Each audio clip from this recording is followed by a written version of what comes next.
जय हिंद मेरे प्यारे बच्चों, कैसे हैं आप सभी। आई होप आप सब एकदम ठीक ठाक होंगे। भाईजान की केमिस्ट्री क्लासेस आप डेली देखते होंगे। ठीक है, आज भी मैं आप लोगों को एक ऐसा क्वेश्चन करवाने वाला हूँ, एक ऐसे क्वेश्चंस करवाने वाला हूँ। एक नहीं, काफ़ी सारे क्वेश्चंस करवाऊँगा, लेकिन उनके अंदर कंसेप्ट जो होगा वो अलग अलग होगा।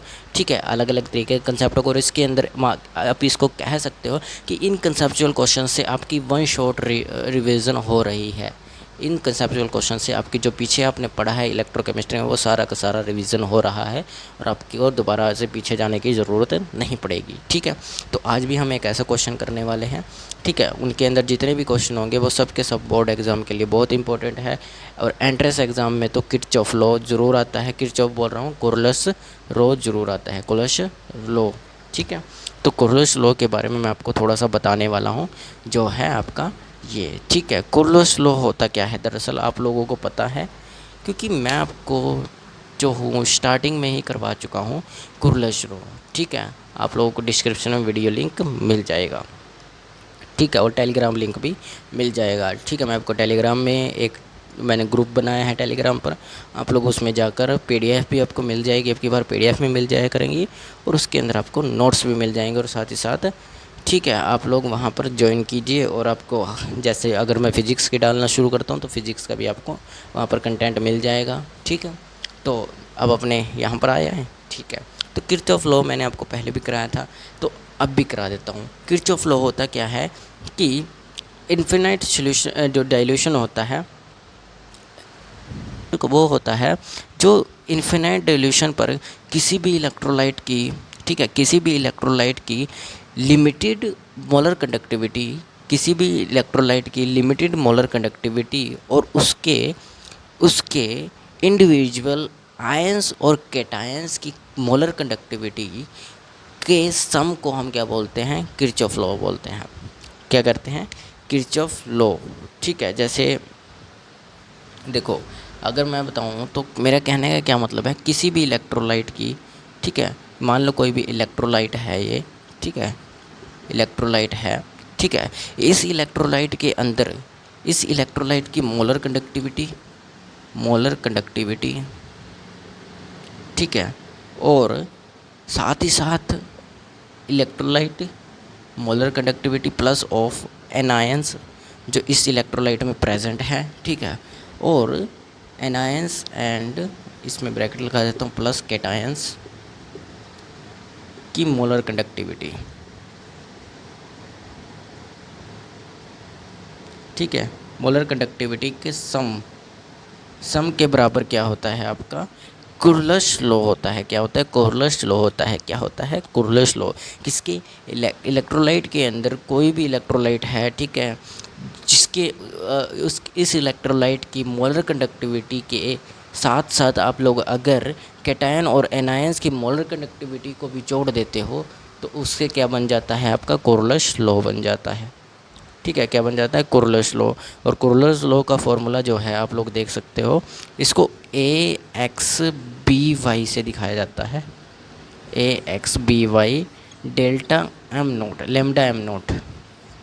ठीक है, लेमडा एम नोट से इसको दिखाया जाता है। तो ये होता है आपका कुरलस लॉ। ठीक है, और इसका सीधा सा फॉर्मूला अगर लिखें, सीधा सा लिखे तो फॉर्मूला वो बनता है आपका, एक मिनट में मार्कर चेंज कर लेता हूँ, ये रेड फिर से आ गया, चलो कोई बात नहीं। ठीक है, तो डेल्टा एम नॉट, ठीक है, और ए एक्स बी वाई, ठीक है, जिसका फॉर्मूला होगा वो होगा आपका X of Y M naught plus of X Y of delta M naught, शायद यही होगा, हाँ यही होगा। ठीक है, ये है क्या है, ये वो कि देखो ये वाला जो पोर्शन है, ये वाला आपका ये पोर्शन है। ठीक है, ये वाला आपका ये पोर्शन है कि इलेक्ट्रोलाइट के अंदर जो मोलर कंडक्टिविटी है उसका, और साथ ही साथ जो इलेक्ट्रोलाइट के अंदर आयंस और कैटायंस प्रेजेंट हैं उनकी इंडिविजुअल मोलर कंडक्टिविटी के प्लस में ये आ गया वाई। ठीक है, ये दोनों को जोड़ने के बाद क्या बनता है, आपका किरचॉफ लॉ बनता है। ये निकालने का आपका किरचॉफ लॉ फॉर्मूला होता है। इतना समझ आ गया कि किरचॉफ लॉ क्या होता है और इसका फॉर्मूला किस काम आता है। ठीक है, साथ ही साथ हम समझ लेते हैं इसकी एप्लीकेशन। एप्लीकेशन का मतलब है कि हमें इसकी ज़रूरत क्यों पड़ती है, क्यों इसकी ज़रूरत पड़ती है, हाँ क्या ज़रूरत है इसको फार्मूले की। इस फार्मूले का आप लोग यूज़ जो है वो वीक इलेक्ट्रोलाइट की मोलर कंडक्टिविटी निकालने के लिए करते हो। किसके लिए? वीक इलेक्ट्रोलाइट की मोलर कंडक्टिविटी के लिए यूज़ करते हो। ठीक है, वीक यहाँ लिख देता हूँ मैं, वीक इलेक्ट्रोलाइट की मोलर कंडक्टिविटी निकालने के लिए, ठीक है, यूज़ करते हो आप, मोलर कंडक्टिविटी निकालने के लिए यूज़ करते हो, जिसको आप लोग डायरेक्टली ग्राफ के ऊपर नहीं देख सकते। ठीक है, आप लोग इसको डायरेक्ट ग्राफ के हिसाब से नहीं बता सकते कि इसकी इलेक्ट्रोलाइट की, वीक इलेक्ट्रोलाइट की मोलर कंडक्टिविटी कितनी है। ठीक है, इतना समझ आया? अब आगे चलें। हाँ भाईजान, आगे भी चलिए। आगे हम देखते हैं, और साथ ही साथ ये डिग्री ऑफ डिसोसिएशन के ऊपर भी इम्पैक्ट डालता है। वो इम्पैक्ट क्या डालता है? ठीक है, वो इम्पैक्ट डालता है, एक मिनट कैमरा फिर से देख लेता हूँ। तो कैमरा ठीक है। तो साथ ही साथ आप लोग एप्लीकेशन के अंदर ऑल्सो, ठीक है, इससे आप मोलर कंडक्टिविटी तो निकालते हो वीक इलेक्ट्रोलाइट की, और साथ ही साथ इसमें डिग्री ऑफ डिसोसिएशन भी निकालते हो, जिसको आप अल्फ़ा से डिनोट करते हो, डिग्री ऑफ डिसोसिएशन। ठीक है, डिसोसिएशन। ठीक है, इसका फॉर्मूला आपका होता है delta M by delta M. ठीक है, delta M by delta M, यानी कि कहने का क्या मतलब है, अगर आप लोगों को डिग्री ऑफ डिसोसिएशन निकालना है तो नोट लिख लो यहाँ पर, ये नोट वाली हो जाएगी। नोट वाली कौन सी? इलेक्ट्रोलाइट मोलर कंडक्टिविटी, ये वाली मोलर कंडक्टिविटी इलेक्ट्रोलाइट वाली, और ये एटायंस और एनायंस की ये वाली कंडक्टिविटी हो जाएगी। ठीक है, समझ आया? इससे आप लोग क्या कर सकते हो, डिग्री ऑफ डिसोसिएशन भी कैलकुलेट कर सकते हो। ठीक है, इतना समझ आया? अब आगे चलें। आगे चले या नहीं चले? चलिए चलिए आगे चलते हैं। अगला जो क्वेश्चन है वो है गैल्वेनिक सेल और सोल्ट ब्रिज क्या होता है। देखो क्वेश्चन क्या है, क्वेश्चन मैं आपको सीधा बता देता हूँ, 1 मिनट में क्वेश्चन लिखा पड़ा है कि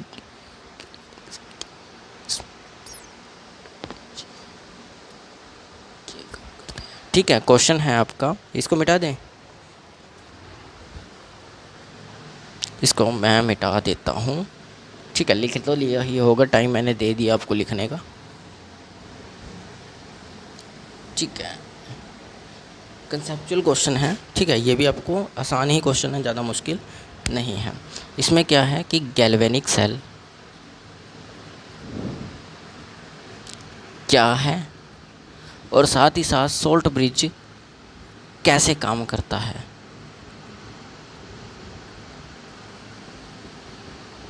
ठीक है, सबसे पहले गैल्वेनिक सेल के बारे में बताओ, क्या होता है गैल्वेनिक सेल? जल्दी बताओ जल्दी। ठीक है, जल्दी बताओ, जल्दी जल्दी से बताओ। ठीक है, देखो गैल्वेनिक सेल का सिंपल सा एक डेफिनेशन है, जो केमिकल एनर्जी को, ठीक है, केमिकल एनर्जी को इलेक्ट्रिकल एनर्जी में कन्वर्ट करता है, उसको हम गैल्वेनिक सेल कहते हैं। ठीक है, उसको हम क्या कहते हैं? गैल्वेनिक सेल कहते हैं। ठीक है, इसको हम क्या कहते हैं? गैल्वेनिक सेल कहते हैं, जो केमिकल एनर्जी को इलेक्ट्रिकल एनर्जी में कन्वर्ट करता है। ठीक है, और सोल्ट ब्रिज जो है, सोल्ट ब्रिज इन दोनों को हाफ ऑफ सेल में हाफ ऑफ सेल के अंदर रिएक्शन करने देता है। जैसे मैं आपको बताऊं तो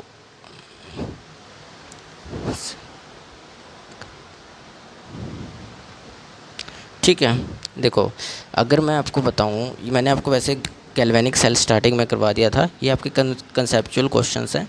ठीक है, ये आपके हाफ सेल्स हैं। हाफ सेल के अंदर यहाँ पर सोल्ट ब्रिज होता है, ये वाला ब्रिज, ये वाला सोल्ट ब्रिज यहाँ पर होता है। और ये सोल्ट ब्रिज जो है, इसके अंदर जो करंट है, इसके अंदर जो इलेक्ट्रिकल एनर्जी है, ठीक है, इसके अंदर जो इलेक्ट्रिकल एनर्जी आ रही है, और इसके अंदर भी जो इलेक्ट्रिकल एनर्जी है, इलेक्ट्रिकल एनर्जी, ठीक है, दोनों के अंदर जो इलेक्ट्रिकल एनर्जी है ठीक है, उसकी जो न्यूट्रलिटी है उसको बनाए रखता है, यानी कि न्यूट्रलिटी को बनाए रखता है, दोनों हाफ सेल की न्यूट्रलिटी को बनाए रखता है कौन? Salt bridge. सोल्ट ब्रिज क्या करता है? सोल्ट ब्रिज, ठीक है, सोल्ट ब्रिज क्या करता है? हाफ सेल की इलेक्ट्रिक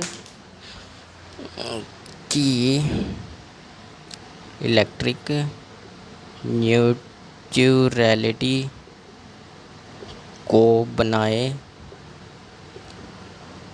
रखता,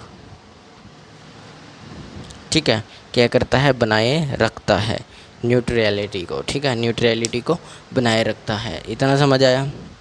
ठीक है, और इसका सबसे बेसिक और सबसे बेस्ट जो एग्जांपल है वो ड्राई सेल का है।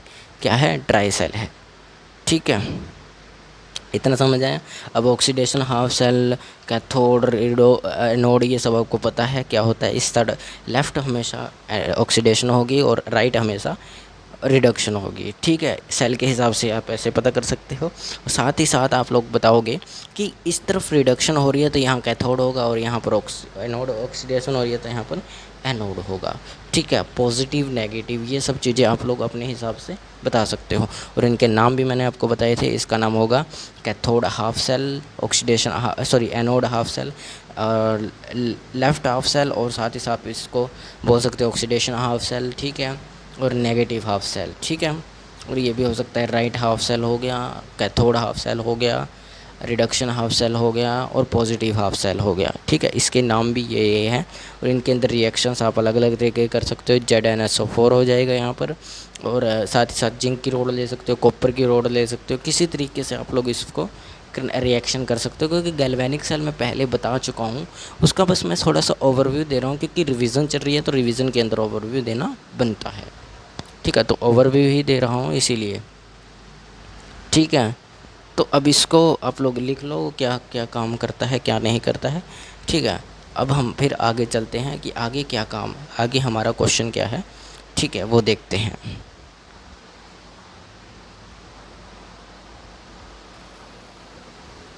ठीक है, इतना समझ आ गया कि सोल्ट ब्रिज क्या क्या क्या करता है और क्यों काम करता है, ठीक है, ये तो आपका समझ आ गया है। लेकिन सोल्ट ब्रिज होता क्या है, ये क्या आपको पता है? नहीं पता?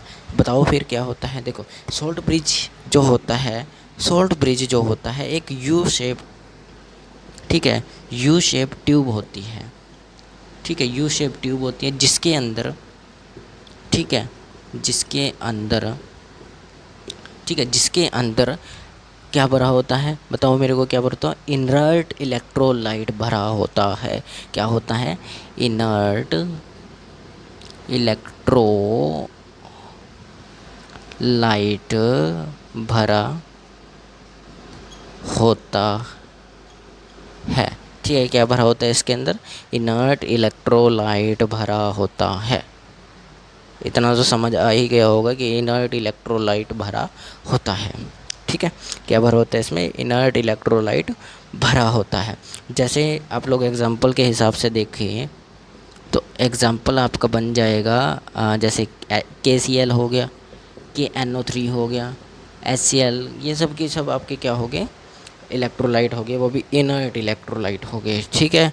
ये सब इसके अंदर भरे होते हैं, ठीक है। और ये क्या करते हैं, मैंने आपको यही बताया है कि ये हाफ सेल की जो इलेक्ट्रिकल न्यूट्रलिटी को बनाए रखता है। और ये कैसे बनाए रखता है? ये बिना बिना इनको मिक्स किए बनाए रखता है।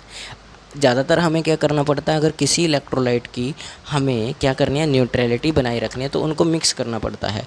लेकिन ये बिना मिक्स किए काम कर देगा। ये यहाँ से यहाँ इसलिए जा रहा है, ठीक है, ये बिना मिक्स करे इनकी न्यूट्रलिटी कर देगा, इलेक्ट्रिकल न्यूट्रलिटी कर देगा, ठीक है। तो यहाँ पर प्रोसेस चलती रहेगी जब तक रिएक्शन चल रही है। तो ये था आपका गैल्वेनिक सेल। अब हम बात करते हैं नर्नेस्ट इक्वेशन। क्या करते हैं? नर्नेस्ट इक्वेशन। नर्नेस्ट इक्वेशन क्या है और इसका यूज़ भी बताना है आपको, ठीक है। क्या बताना है? इसका यूज़ भी बताना है, ठीक है, ठीक है। इसको मिटा दूँ?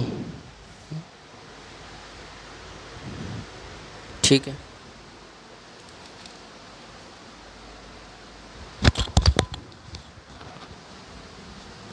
तो चलें आगे चलते हैं।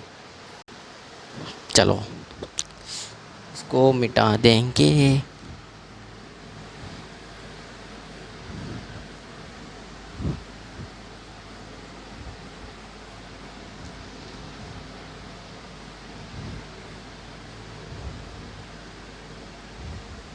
चलो अब देखो नर्नेस्ट इक्वेशन क्या होती है, क्या देखेंगे।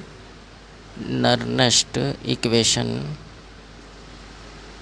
क्या होती है, अब बताओ। सबसे पहले मैंने आपको नर्नेस्ट इक्वेशन की एक पूरी क्लास करवाई थी, जिसके अंदर नर्नेस्ट इक्वेशन के बारे में बहुत कुछ मैंने आपको बताया था, ठीक है। तो बताओ, देखो अगर मैं आपको कहूँ कि कोई सॉल्यूशन स्टैंडर्ड स्टेट के अंदर है, किसके अंदर है, स्टैंडर्ड कंसंट्रेशन रखे हुए हैं, तो क्या आप लोग उसका सेल पोटेंशियल निकाल पाओगे? आप कहोगे नहीं, नहीं निकाल पाएंगे। क्यों? क्योंकि हमें उसके लिए स्पेशल नर्नेस्ट इक्वेशन यूज़ करनी पड़ती है, उसी से हम निकालते हैं। देखो मेरे कहने का क्या मतलब है कि अगर सॉल्यूशन जो है वो स्टैंडर्ड कंसंट्रेशन में हो, स्टैंडर्ड कंसंट्रेशन में हो, जैसे स्टैंडर्ड कंसंट्रेशन क्या है, स्टैंडर्ड कंसंट्रेशन 1 मोलल है, ठीक है। 1 मोलल इस कंसंट्रेशन में हो, ठीक है। तो अगर इस कंसंट्रेशन में आपका क्या है, सॉल्यूशन है, इलेक्ट्रोलाइट सॉल्यूशन है, तो इसके अंदर के सेल पोटेंशियल को कैलकुलेट करने के लिए, किसको, इसके सेल पोटेंशियल को कैलकुलेट करने के लिए पोटेंशियल, ठीक है, पोटेंशियल को कैलकुलेट करने के लिए, ठीक है, कैलकुलेट करने के लिए हम लोग किसका यूज़ करते हैं, नर्नेस्ट इक्वेशन का यूज़ करते हैं। किसका यूज़ करते हैं, नर्नेस्ट इक्वेशन का। क्योंकि कई बार हमारे पास ऐसी कंसंट्रेशन आ जाती है कि स्टैंडर्ड कंसंट्रेशन में हमारे पास क्या होता है, सॉल्यूशन, ठीक है, और ये होता है एट 298 केल्विन, या फिर आप लोग इसको 25 डिग्री सेल्सियस बोल सकते हो, ठीक है, जो एक नॉर्मल रूम टेम्परेचर होता है, ठीक है। इतना समझ आया। अब ये होती क्या है Nernst equation, E cell of, ठीक है, E naught of cell minus of 0.0591 divided by N log of 10, ठीक है, साथ ही साथ पी बाय आर यानी कि प्रोडक्ट बाय रिएक्टेंट, ठीक है। ये आपकी पूरी की पूरी नर्नेस्ट इक्वेशन होती है, जो मैंने आपको करवाई भी थी, उसके सिंपल क्वेश्चंस भी मैंने आप लोगों को करवाए थे, ठीक है। और यही कंडीशन किसके ऊपर अप्लाई होगी, एट 298 केल्विन या फिर 225 डिग्री सेल्सियस। अब ये मैं सब कंसेप्ट करवा क्यों रहा हूँ, जबकि मैं इसे पहले करवा चुका हूँ, वो इसलिए क्योंकि हम कल की क्लास के अंदर बहुत सारे न्यूमेरिकल करने वाले हैं, जिनके अंदर ऐसे कंसेप्ट्स आएंगे, ठीक है। तो उनके लिए हमें यहाँ पर रिवीजन करनी बहुत ज़रूरी है, तो मैं इसलिए करवा रहा हूँ, वरना मुझे ज़रूरत नहीं है ये सब करवाने, क्योंकि मैं एक बार करवा चुका हूँ। अब मैं आपको बोल सकता हूँ कि आप लोग जाइए पिछली क्लास में देखिए जाकर नोट ये, फिर आप लोग इस पर आइए। मैं ऐसा नहीं कहूँगा, मैं इसको इसलिए आपको आज रिवीजन करवा दूँगा, कल बेशक मुझे क्वेश्चन करवाना पड़े, ठीक है। तो अगला क्वेश्चन पर चलें, ये आपको समझ आ गया। अब जो तीसरा जो कंसेप्ट आता है आपका, वो आता है इलेक्ट्रोलिसिस क्या है, ठीक है, और इसके ऊपर जो फैराडेज लॉ है वो किस तरीके से काम करते हैं, ठीक है। तो ये मैं आपको करवाऊँगा कंसेप्ट इलेक्ट्रोलिसिस के बारे में। पहले आप इसको लिखो। तो देखो अब क्या मैं आपको बताने वाला, इलेक्ट्रोलिसिस क्या होता है। इलेक्ट्रोलिसिस क्या होता है, ठीक है, क्या बताऊंगा आपको, इलेक्ट्रोलिसिस क्या होता है, और इसके ऊपर फैराडेज लॉ किस तरीके से बताते हैं, इसको फैराडेज लॉ किस तरीके से कैलकुलेट करते हैं या बताते हैं, मैं आपको ये बस आप लोग इसको सीधा समझो कि फैराडेज लॉ इसके ऊपर कैसे काम करते हैं, ठीक है। सबसे पहले हम बात करेंगे इलेक्ट्रोलिसिस होता क्या है। देखो इलेक्ट्रोलिसिस जो है, इलेक्ट्रोलिसिस क्या होता है वैसे, इलेक्ट्रोलिसिस जो है, आप इसमें क्या करते हो, जो बाहर से बिजली देते हो, क्या करते हो, सेल को बाहर से बिजली देते हो, सेल को बाहर से बिजली देकर नॉन स्पॉन्टेनियस रिएक्शन करवाते हैं।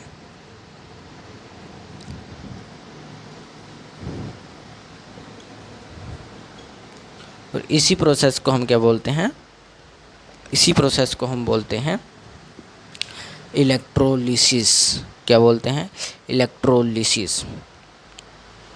और फैराडे का जो फर्स्ट लॉ है, इसका फैराडे फर्स्ट लॉ, फैराडे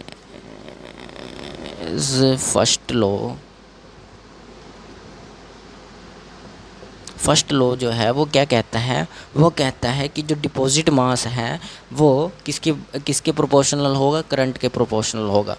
जो डिपॉजिट मास होगा, यानी कि डिपॉजिट मास वो किसके प्रोपोर्शनल होगा, वो किसके प्रोपोर्शनल होगा, करंट के प्रोपोर्शनल होगा, प्रोपोर्शनल। ठीक है, करंट के प्रोपोर्शनल होगा। अब मेरा कहने का क्या मतलब है कि करंट के प्रोपोर्शनल होगा, क्या प्रोपोर्शनल होगा, ये सब तो बताओ। हाँ, वो भी मैं बता देता हूँ। पहले इसको मिटा दो ऊपर वाले को, क्योंकि ये तो आपने लिख लिया होगा ना नेक्स्ट क्वेश्चन का। ठीक है, अभी सिर्फ मैं रिवीजन करवा रहा हूँ। ठीक है, एक तरह से रिवीजन मान सकते हैं उसको। वैसे है तो ये कंसेप्चुअल क्वेश्चंस, लेकिन रिवीजन भी कह सकते हो। ठीक है, अब मेन बात आती है आपकी, मैं आपको ये बता रहा था। ठीक है, पहले ये कंप्लीट कर लेता हूँ। मानिए छोटे बना लेते हैं, इतने बड़े का क्या करना, हम कौन सा काम कंपटीशन कर रहे हैं जो साफ साफ दिखना चाहिए क्या बनाया है। ठीक है, इलेक्ट्रोलिसिस करना है हमें इसमें। ठीक है, इसमें इलेक्ट्रोलोड लगा दो। ठीक है, इसमें इसको जोड़ दो। हाँ, बेसिक सा बना रहा हूँ मैं। यहाँ पर एक बैटरी लगी है, इस तरफ एक टर्मिनल, इस तरफ एक टर्मिनल लगा देते हैं। ठीक है, अब ये आ गया, इसमें सॉल्यूशन पर डाला हुआ है, इसमें भी डाला हुआ है। ठीक है, अब अगर हम देखें तो आप लोगों ने अपने पास से रिएक्शन यहाँ पर करवाई है, क्योंकि यहाँ पर रिएक्शन हो नहीं रही थी, क्योंकि यहाँ पर जो है, यहाँ पर कंसंट्रेशन के हिसाब से रिएक्शन होगी। जैसे मैं आपको बताता हूँ कि यहाँ पर जो इलेक्ट्रोलाइट है वो इनर्ट इलेक्ट्रोलाइट होते हैं, क्योंकि उनके जो आयंस होते हैं वो अपने आप से रिएक्शन नहीं करते, अपने आप से मूवमेंट नहीं करते। इसीलिए यहाँ पर आप लोग क्या करते हो, जैसे मैं आपको देखो बता देता हूँ एक बार। मान इस इलेक्ट्रोलिसिस के अंदर हम HCl के जैसे इलेक्ट्रोलाइट्स का यूज़ करते हैं जो स्टेबल होते हैं। अब देखो, इसके अंदर मैंने कल भी आपको बताया था H पॉजिटिव है और Cl नेगेटिव है। ठीक है, तो अब मुझे बताओ, क्या ये रिएक्शन करने के लिए बचा है, ये चीज़ रिएक्शन के लिए है? नहीं है, क्योंकि इसके साथ कोई रिएक्शन करना ही नहीं चाहेगा, यही किसी के साथ नहीं जाना चाहेगा।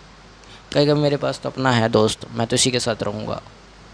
ठीक है, तो ये जाना नहीं चाहेगा किसी के पास। तो इसको अगर किसी से रिएक्शन करवानी है, रिएक्शन होगी तभी तो सेल चलेगा ना। तो रिएक्शन करवाने के लिए आप लोग बाहर से बिजली देते हो, बिजली आती है, इनको करंट देती है, ये इधर गिरता है जाकर, ये इधर गिरता है जाकर। ठीक है, दोनों अलग अलग हो जाते हैं। ठीक है, छूने से तेरे 240 वोल्ट का झटका लगे। ठीक है वही यहाँ पर हुआ, इसको करंट लगा, इसने इसको दूर भगा दिया, चल जाओ यहाँ से, निकलो दूर मुझसे। ठीक है, लगे 440 वोल्ट छूने से तेरे, है ना, वही काम यहाँ पर हो गया, लगे 440 वोल्ट छूने से तेरे। ठीक है, अब आगे चले तो ये अलग अलग हो गया। अब ये रिएक्शन करने के लिए स्टेबल है, ये रिएक्शन करने के लिए अनस्टेबल हो गया। अब ये रिएक्शन करेगा, अब रिएक्शन जब ये करेगा तो ये आयंस जो है ये मूवमेंट करने लग जाएंगे। मूवमेंट करने के बाद ये वाला जो पॉजिटिव वाला है ये कैथोड पर जाकर डिपॉजिट होगा। कैथोड पर क्या होगा, कैथोड पर डिपॉजिट होगा। और डिपॉजिट होने के बाद जितना भी मास होगा इसका, जितना ज़्यादा डिपॉजिट होगा उतना ज़्यादा करंट पैदा होगा। या आप ऐसा भी कह सकते हो, जितना ज़्यादा करंट आप बाहर से दोगे उतना ज़्यादा यहाँ पर डिपॉजिट होगा, या जितना ज़्यादा डिपॉजिट होगा उतना ज़्यादा यहाँ पर करंट बनेगा। तो है ना दोनों कंडीशन सेम। तो यही चीज़ मैं आपको समझाना चाहता था। Cl का क्या होगा, Cl को तो बेचारे को ये गैस बनाकर बाहर निकाल देगा, कहेगा चलो जाओ ऑक्सीडाइज हो जाओ। ठीक है, एनोड पर जाएगी, Cl कहेगी यार तो चलते हैं। ठीक है, ऊपर की दुनिया देखते हैं, गैस में चली जाती है Cl। ठीक है, तो ये होती है आपकी इलेक्ट्रोलिसिस। अब कल हम क्लास में क्वेश्चंस करेंगे। ठीक है, इसका फॉर्मूला भी मैंने कल लिखवा दिया था आपको, नीचे लिखवा देता हूँ। Formula W is equal to ZIT, ZIT, ठीक है। जीट, जेड से आपका होता है मोलर कंडक्टिविटी, इससे सॉरी इक्विवेलेंट कंडक्टिविटी, इससे आपका आई से करंट होता है, टी से टाइम होता है। और टाइम हमेशा सेकेंड्स में लेना है, हावर्स में है तो आपको सेकेंड्स में चेंज करना आना चाहिए, ठीक है। अगर सेकेंड्स में चेंज करना है तो 3600 से मल्टीप्लाई कर लो, ठीक है। जितने हावर्स दिए उसको मल्टीप्लाई कर लो, उतने सेकेंड्स निकल आएंगे। लेकिन अगर सेकेंड्स में क्वेश्चन नहीं, आपने टाइम को सेकेंड्स में नहीं कन्वर्ट किया तो आपका क्वेश्चन पूरी तरह से टोटली गलत हो जाएगा। ये मैं इम्पोर्टेंट आपको नोट करके लिख लो, चाहे इसको। हर क्वेश्चन में आपको सेकेंड्स में चेंज ज़रूर करना है, नहीं किया तो आपका क्वेश्चन पूरी तरह से गलत है। आप कॉन्फिडेंट होकर मत जाना यार मैंने ना क्वेश्चन अच्छे से किया, फिर याद आएगा यार भाईजान ने तो बताया था हमें सेकेंड्स में चेंज करना है, हमने सेकेंड्स में कहाँ चेंज किया। अरे यार काश मैं उस वक्त उसको नोट कर लेता कि हर हमेशा क्वेश्चन के अंदर हावर्स को, टाइम को जो है वो सेकंड में चेंज करना है। तो ऐसा करना ज़रूरी है, ठीक है। खासकर इलेक्ट्रोकेमिस्ट्री में तो यही करना है, ठीक है। जहाँ भी टाइम का यूज़ हो उसको आपने क्या करना है, सेकंड्स में कन्वर्ट करना है, इसमें तो करना ही करना है, ठीक है। तो इतना समझ आया, मैंने आपको कंसेप्ट भी बता दिया और अच्छे से समझा भी दिया कि कैसे क्या करना है। अब आप लोग मार खाओगे, कहीं पर नहीं खाओगे, आपका अच्छा जाएगा एग्ज़ाम, ठीक है। तो आज के क्लास में हम इतना ही करेंगे, बाकी क्लास कल करेंगे। मेरी तरफ से आप लोगों को जय हिंद, जय भारत।